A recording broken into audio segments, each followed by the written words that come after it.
বর্তমানে সোশ্যাল মিডিয়ায় 11 বছর বয়সী শুভা নামের মেয়েটিকে নিয়ে আলোচনা সমালোচনায় ভরপুর।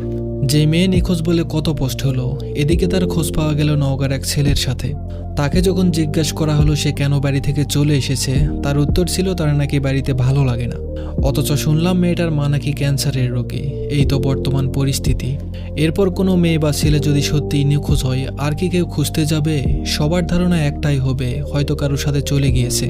যে সন্তান তার মাকে কিংবা বাবাকে হাসপাতালে রেখে অন্যদের হাত ধরে পালিয়ে যেতে পারে, মা বাবার জন্য ব্যথিত হয় না, মা বাবার সুস্থতার জন্য অস্থির হয়ে ওঠে না, সুস্থতার জন্য প্রার্থনায় মগ্ন হয় না, তাহলে বুঝতে হবে সেখানে মা বাবারও দায় রয়েছে, সুশিক্ষার ঘাটতি রয়েছে।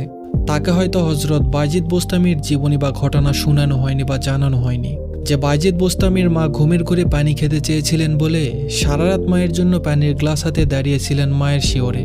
মাকে ডেকে পর্যন্ত দেননি যাতে মায়ের ঘুম নষ্ট না হয়।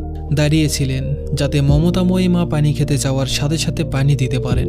শুভা মেয়েটি যে ঘটনা ঘটিয়েছে তার দায়ভার আমাদের সকলের, কারণ আমরা আমাদের সন্তানদের সুশিক্ষায় শিক্ষিত করতে পারি না। আমাদের উচিত সন্তানদের সুশিক্ষায় শিক্ষিত করার পাশাপাশি চোখে চোখে রাখা, যাতে এমন ঘটনার দ্বিতীয়বার রচনা না হয়। ধন্যবাদ সবাইকে।